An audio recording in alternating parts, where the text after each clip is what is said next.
Hello there. Happy Friday if you're watching live on a Friday evening, if you're here in the US. I'm going to share with you some of my favorite ways to just do some nice, quick, easy, fun exercises at home with my dogs. And this is something you can do. You don't need a lot of space. You don't need a lot of money to set it up. And I'm going to show you how to do it on a budget, on a shoestring. My name is Erica Bowling. If this is your first time, I am the owner and founder of Northeast Canine Conditioning. I love helping people take their pet dogs and their sport dogs and their working dogs and turning them into the elite canine athletes that they are. And today, this is something I do with my dogs pretty much almost on a daily basis. I use it with my younger adult dogs, and I also love to do these exercises with my senior dog, soon to be seniors. I have two older dogs to keep them. It's good for body awareness. It's good for balance. It's also good for strength training, and yeah, you can keep it really easy. You can do it with beginners.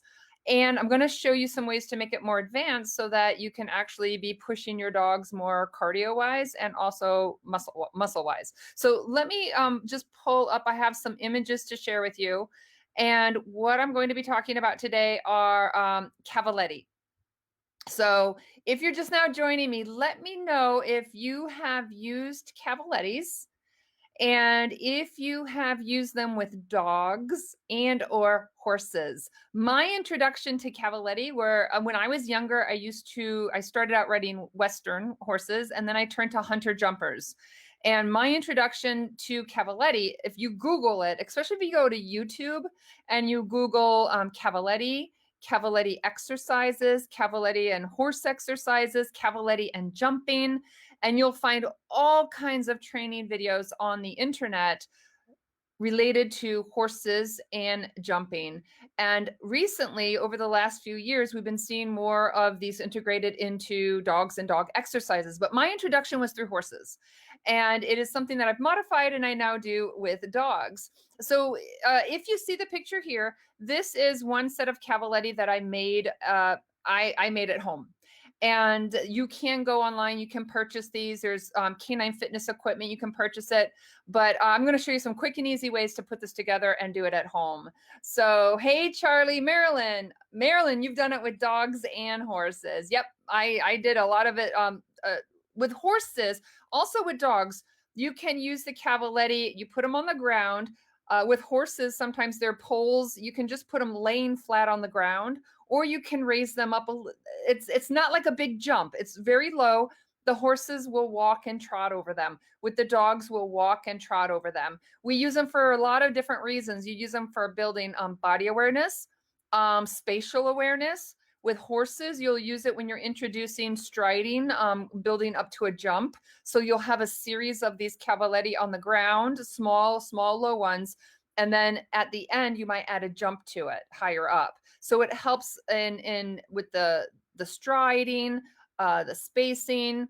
Also, a lot of times with beginner riders, when I was first learning to jump horses, we would do it so that as we were trotting up to the jump, by having the horse go over the Cavaletti first, it would bring you at the bottom of the jump right in the perfect position for takeoff. So you'll use it when you're teaching stride length for proper takeoff, when you're looking at the takeoff and the landing from the jumps. So those are ways that I started out doing it with horses.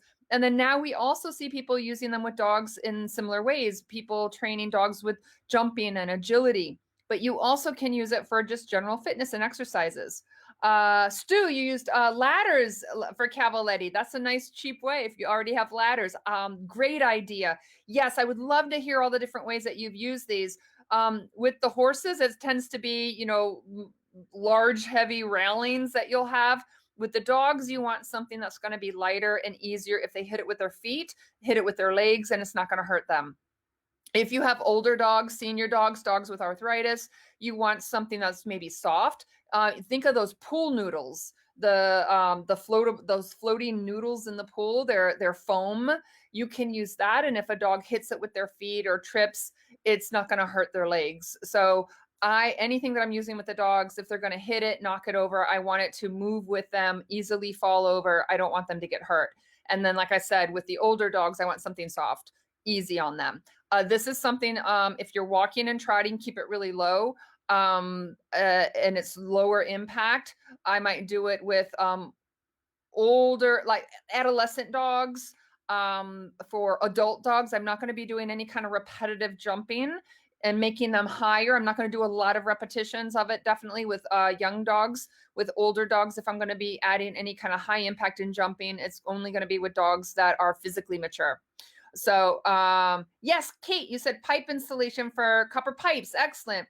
Yeah, there's so many different things. I'm just going to share a couple things that I use. But one of the things that I do when I start out, oh, if you're teaching, how many of you are dog trainers? Or any of you do fitness, dog training and fitness? This is, I love people when I do seminars and workshops with clients, even if they're brand new to canine fitness and they're very beginners at this is something that works out really nice. You can do it at a very beginner level. And whenever I do conferences and workshops, canine fitness workshops, I always bring my Cavaletti, and everybody, they love it. They love it. And like I said, you can have a beginner dog and they can be successful. So, yeah. Hey, Kate, thanks for joining us. Yeah, Kate. So, okay. So the picture you see here, this was actually at a search and rescue. It was a canine fitness weekend I did with a group of search and rescue teams up in Maine a few years ago. And when I start, I always want to start low. I want the dog to go walking. I usually start with a walk, and then we build up to a trot. And I want the dog to land with his feet right smack in the middle. So I'll kind of eyeball it. And depending on the size of the dog, I'm going to have to adjust it. So in this same seminar, I had a bloodhound, and then I had border collies, I had German shepherds. And so each time dogs were going through, I had to kind of eyeball it, and I would adjust the distance. And ideally, I want the dog to be stepping right smack in the middle of it. When I'm starting with the beginner dogs, I want to do them equally spaced. And I'm looking for the dogs to go through without knocking them over, and a nice, steady, rhythmic movement, a nice, steady walk, a nice, rhythmic trot. And ideally, I want the dog looking straight ahead. So those are some of the things that I do. Yes, pool noodles. Pool noodles are great for safety, but you have trouble finding a way to stabilize the ends. Kate, all your board and trains learn heel doing this. Awesome. Kate, you said about, yep, 3-inch, the PVC at the ends. Excellent. Thanks, Kate. So this is what I start with. And then what I do, and beginner dogs I find can do this in a one-day seminar. After we do a few sessions of this, I'll take a break. I'll bring them in the afternoon. And then what I'll do is I'll make it more challenging. And so here, if you look, now they're no longer equally spaced. Now I'll do Z's and little zigzags. Some of them I put close together. Some of them I put really far. And now the dog has to kind of judge the stride length going through. Other things I'll do is they'll walk through the middle of it. And then right in the middle, I'll have the handler take the dog and turn them around and do a semicircle and then exit out. And so they really have to pay attention to where their feet are falling, right? Marilyn said you have your online clients buying Cavaletti at ground level in their yards, so this will be very helpful. Yeah, you do want something stable. You want it to kind of hold position, but again, you want something that if they, knock it over, hit it with their feet, you want to make sure that it can give and it's not going to hurt them. So, so this is one of the things that I do. And what, yes, Kate, you said you reverse the dogs through it to help them back end awareness. That's more challenging, but you read my mind. You can take the dogs backwards. Now, what you see here, let me show you these right here in the picture. Let me show you how I made them. So what I did here, these are just these, I went to Amazon and I looked for soccer cones. And I was just looking today, they have like 7-inch, 9-inch, 12-inch. When you start getting over 12-inch high, they get a little bit more pricey, but I believe mine are 12-inch. And what I did was I bought a whole set of the soccer cones. I think mine were like $24. I got a whole bunch of them. And just go to Google, search online, do a shopping search and get a set of them. I would recommend trying to get them as high as you can, because you can adjust the length. And then what I did was my dad had a drill and he had a little round bit that can go at the end of the drill. And he actually drilled. I'm not real good with that kind of stuff, but there's other ways you can do this. I'll show you some easy ways without needing a drill. But he basically put holes in it. And in the Cavaletti, let me see if I can I'm not sure if you can see easily. It's kind of hard to see here, but if you look at the cones, I had 3 holes in them.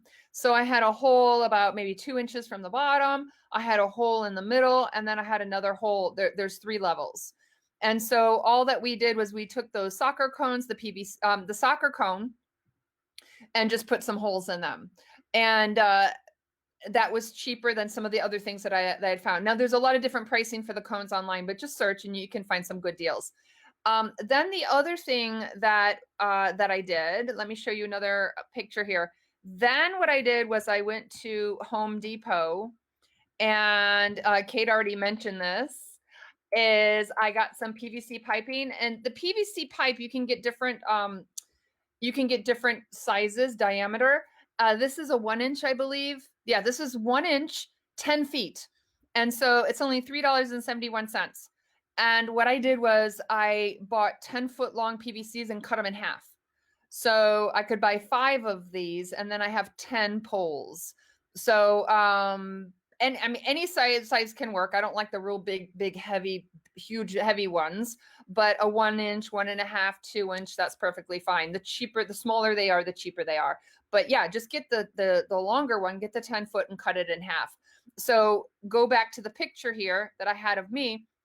So that's exactly what this is it's just the soccer cones, and it's I believe this might be the 1 inch PVC 10-footer cut in half. So we got 2 poles from 1 PVC pipe.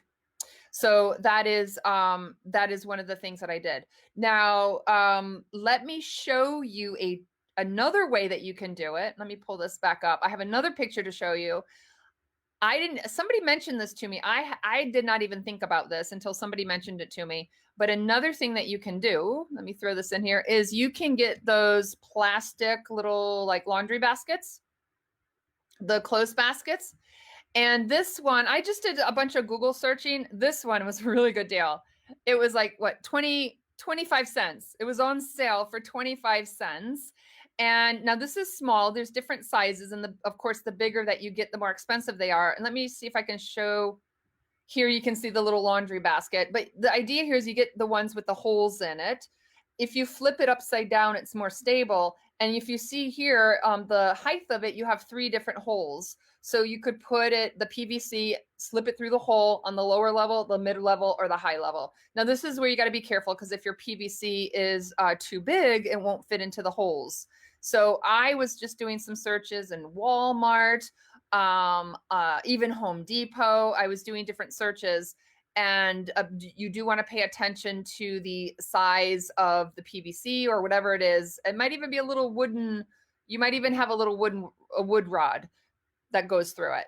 So you can get something like a little laundry basket. You might even have some already in the house, and just slip them through. I mean, another thing I've done is I flipped something like these baskets upside down, and then I just balanced the PVC pole on top. Now, if you get a really strong wind, it's going to roll over and roll off the basket, or if my dog hits it. So putting it through the hole in the basket gives it a little bit more stability. But you don't have to. You can just flip them upside down, or even leave it how it is and just balance it across the top. It's not as stable. The other things I've done, I did really low. I had they were cans of soda. And I forgot where I got them, but I just needed to raise it a little bit higher, and I had like cans of soda, and they were sitting on the cans of soda. So those are some of the things that I did. Kate said you can also cut them from 2.5 feet sections and use a coupler for easy transport. Excellent. Kate, you've got some great ideas here. And let me show you, I had a couple more pictures to show you. I was just doing a little bit of searching, and I did find a little bit of a bigger basket. This one was on sale at Walmart. And this one, you can see you can get higher. Now, I'm not sure if the PVC pole is going to fit in the smaller holes, but if you look, it has handles. The handles are bigger. So possibly with a smaller size pole, a wooden dowel along, it could be made of wood, or a small size PVC, you can slip it through the handle here. I'm not sure of what the sizes of the smaller holes. And this one I found on sale, and Some of these get pricey. Some of these baskets get pricey, but this one was normally $7.44 for a basket. There's only 2 left. I don't know if they're still there, but as of a half hour ago, they were still there. $2, $2. And so this is a way how you can get a little bit higher. So that is, get creative. Here's another idea. These are more expensive, but you might have these already laying around. How about these milk crates? Do any of you have access? I've used milk crates in my office for like bookshelves. I've done that before in the past. In the office in Rutgers, I remember I had a lot of these. I think I found them around the university, and they just had some. I don't know where they came from. They were floating around, and I had them in my office and had books and stuff in them. But these are a little bit more expensive than some of those cheaper plastic baskets I showed you. But definitely you can do something like these types of milk crates. And you can sometimes, if you're lucky, you'll buy them in a set. I did find one where they're purchased. Some of these were a little bit more expensive. There was a set of 3 of them. And then also the nice things about these is you can stack them on top of each other. I don't know we don't do old school milk deliveries to the house in these anymore. I don't know if they still do that in parts of the US, but I don't know. You might be able to find places where people have these just laying around and they're not using them, and they might donate them and you can get them for free. But I have done these. I have used these for Cavaletti. So these are some of the things. They are sturdier. They are sturdier and more solid, and they stack nicely. So those are some other options. Now, let me show you. I've got a video. Have any of you used any other objects? These are just the images I had for you. Yes, storing stuff, Tractor Supply. I was looking at Walmart, Home Depot. I was looking at different types of storage containers. Like I said, some of them get pricey. Some of them get expensive. You go to a garage sale, you might be able to get some stuff like that. Target, yes, Target. So yeah, next time you're in Target and Walmart, you just kind of check around and walk through where they have these types of things and see what kind of sales they have. When I do the PVC, I like to have, let's see, I think 6, 1, 2. I like to have no less than 5. I like to have 6, 5 to 8 poles for the dogs to be going over. So I like to get a nice number of strides. So those are some of the things that I like to do. So I do have a video. I want to show you a video here. So this is where I was doing a seminar workshop. We had some sport dogs, we had some pet dogs, and we also had some protection sport dogs. And let's see, I wonder, here we go. So here you'll see, this is just walking and trotting, and she's guiding the dog through. There's a little bit like a V in one of them. So the first couple are evenly spaced, and then depending on where the dog's trotting in the third one, it's not as evenly spaced. I have 1, 2, 3, I have 5 of them here. Like I said, a minimum I like is 5. I'd like to go, gosh, I'd love to do 8 to 10 of them. And if you practice a lot, you can have the dog do it off leash, walk and trot them. If you're walking and trotting, here's the thing. A lot of people say, how do you know how high to set them? And people will say, like, don't set them any higher than the hock of the dog. They'll say, like, measure the dog to the withers, and they'll have all these calculations. To be honest, what I do is I eyeball it. I look to see where the dog is stepping. Is the dog stepping in the middle of it? I readjust, and the dog steps in the middle. The way that I figure out the height, I don't do any fancy measuring. What I do is I want the dog to have a nice, fluid, steady trot without hitting them. And if the dog is being really sloppy and hitting them, or if the dog is hopping over them, I lower them. And if the dog's not getting much reach in the leg and much lift, I raise them. You know that it's when you're trotting your dog, if your goal is to walk and trot the dog, if your dog starts kind of bunny hopping over them and the dog starts hitting them, chances are it's too high. And so I really don't do any fancy measuring. I eyeball the dog and I look for fluid movement. I look where the dog's not knocking it, the dog's nice and comfortable and fluid. And if the dog is breaking stride, the dog's not trotting in a nice fluid way, If the dog starts trotting over 2 and hopping over a 3rd, then I play around with the height and the distance is what I do. And I will use them to actually jump my dog. So people will say, oh, only make them go to the hock as high as the hock on the leg. And I go over the hock because sometimes I want the dog to go trot, trot, trot, and then do jump, jump. And so I have one where, I might put, I could put a meter high jump at the end, and I may raise them before and go higher because I want my dog to jump. So it just totally depends on what the purpose is of why you're using them. So, yes, Stu, you're asking about the link for the milk crates that we're stacking, the all black ones. Kate said paint cans, Tupperware tubs. Yeah, look around the garage. You might have stuff already sitting in the garage. Let me get this link here for you. Yeah, look around the garage. A lot of times I just look around the house and I find stuff. Okay, I think I put a link through. These are the stackable ones, I believe. Might be a little bit of a delay in posting it. So this is one of the things that I do. This was a dog. Actually, her dog had done this before, and her dog was great. She took the dog off leash, and the dog would just do it by itself and had a really nice trot going through. I have another video. Okay, so let me show you what I like to then do with a more advanced dog. I got, let's see, I have one more video. Let me see if I can find it. Here we go. This video, some of you might have already seen. I did it when, oh gosh, it was probably about 2 months ago. I did a video replay called Backyard Cardio Exercises with Your Dog. Did anybody see that? If you go to my Northeast Canine Conditioning, my video page, I have like over 130 videos. But about 3 months ago, it was called Backyard Cardio Exercise, and I shared this video. So some of you might recognize this video. Okay. If I enlarge it, nah, I'm not going to do that because my head blocks it. Okay. So what I have here is I made these, the same Cavaletti I showed you with the cones, the homemade ones. I raised them a little higher, and my dog is actually jumping them. Okay. The reason I was doing this is I was doing it for cardio to get the heart rate up. And also I was doing it with no stride in the middle. The dog was hopping. So it's like jump. When I say hopping, jumping. So my dog was going jump, jump, jump, jump. And he was doing like 4 or 5 jumps in a row.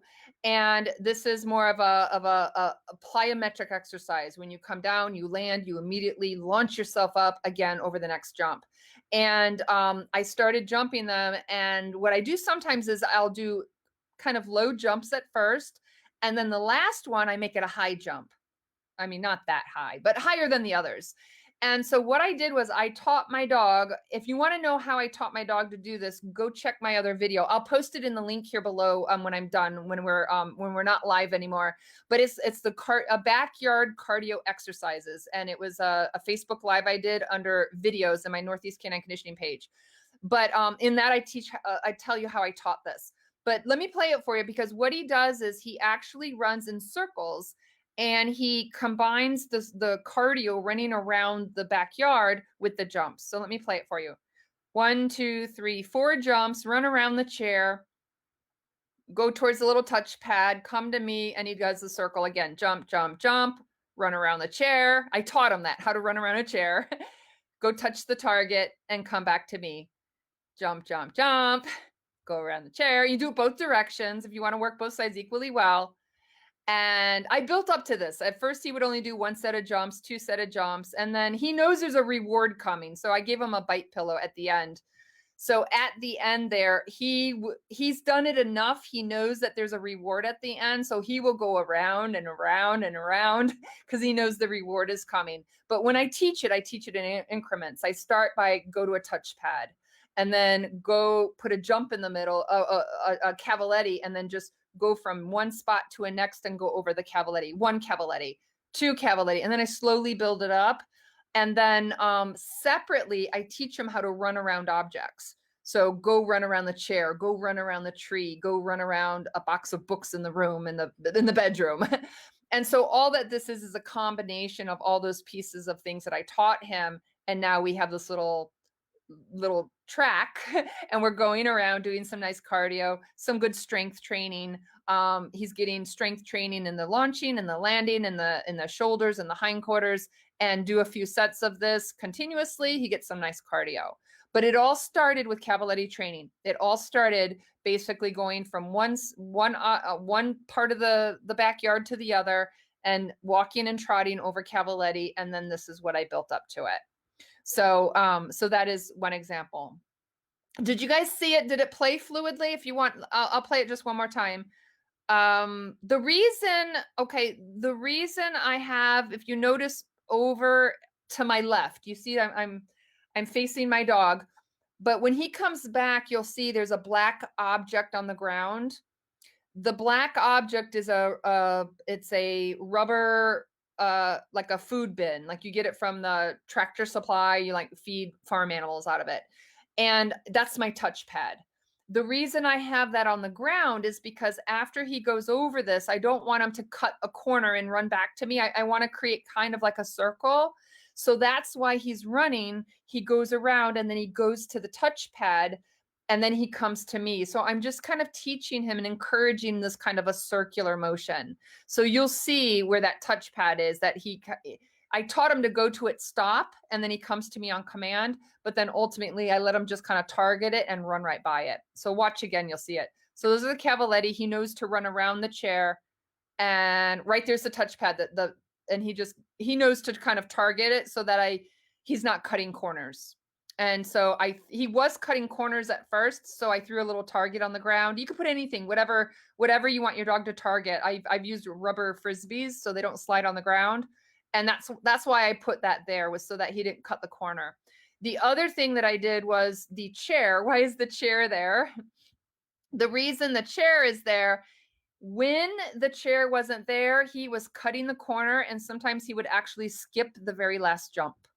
And so previously I taught him on command to go run around objects. So anytime he's running and he sees an object like that, he knows to go around it. So the only reason why I put the chair there is because I didn't want him cutting the corner or skipping the last jump. That's why I put it in there. Cool. So that is what I've done to kind of build up. And let me see, if I think I've showed you everything. I had my 2 videos to show you. Let me see if pretty sure I showed you all my examples of my cheap ways to build it, but that's what I do with the Cavaletti. Oh, another good thing. Let me show you how to get some really good ideas. Any questions on this? If you're not watching on my business page, Northeast Canine Conditioning business page, I might not see your question live. I will come back and answer questions. Sometimes the questions are delayed. Do any of you do any other fun things with the Cavaletti? Or do you have any other objects you use to create them, make them cheap on a shoestring? Other things you can do is, and here my dog is doing like a circle. You can, if you have enough Cavaletti, you can actually put your Cavaletti and have your dog do a full circle of Cavaletti. So your dog is actually going around the Cavaletti in circles. You could also do like a figure 8, but you need a lot more. I only have, what, 5 Cavaletti here? You need a lot more if you're going to do like a figure 8. But if you have a lot of them, you can set them up and teach your dog. And you can do left hand turns and work on the left shoulder, right hand turns, work on some flexibility. You can get really creative in the pattern that you do. So cool. So you want to, let's see. I have not done this. I don't know what I'm going to go. Okay, we're in YouTube right now. And I'm going to search, let's do horse Cavaletti. Here we go. Horse Cavaletti exercises. When you do it with the horses, you're going to find a lot more examples because it is a lot more common with horses. So here I did horse Cavaletti exercises. And there's tons. You'll see all kinds, like here's like a fan over here. It's kind of like a semicircle and you're doing like a fan. And so you're working on body awareness. You can use it for striding, gaiting. You can use it for flexibility. Here's one where they're trotting over, looks like a circle or semicircle. And you want creative ideas, just hop on YouTube and just do some searches for Cavaletti horses, Cavaletti exercises. Cavaletti training, and you'll get all kinds of ideas of different patterns and ways. And also, if you do, here's Cavaletti exercises and jumping. So some really, really great creative ways to get ideas there. So yeah. Yep, Amelia, are you talking about what I was doing, showing you? Yeah, when you saw that video of me with my dog going in circles, it's just I taught a bunch of little pieces at a time. You know, go to a target, run around a cone, trot over Cavaletti, and I just build. You know, it took time to build all of that, but I built up to it. Michael said you use pallets and then put a square piece of plywood on top for a place board. I'm trying to picture a place board. Oh, the place board is like for your target. The place board is like your like a touchpad. Is that what you're using? One thing to be careful, depending on how you use some of the wooden stuff. Again, remember, if your dog is knocking stuff over and hitting it with its feet, you want something that's going to give or that's going to fall over easily so that your dog doesn't get hurt. And you for older dogs with you know, arthritis, walking and trotting, you might want to do things like the foam noodles and stuff. And yeah, there's oodles and oodles. There are just so many creative ways that just go and spend about 15 minutes on Google, honestly. Do a couple searches. And like I said, the keywords would be horse Cavaletti exercises, horse Cavaletti training. They have different types of Cavaletti, but the horses, those are going to be a lot bigger and heavier. They're going to be heavy. And then also another search term could be horse Cavaletti training and jumping. That's another search term that you can use. Are any of you Googling right now?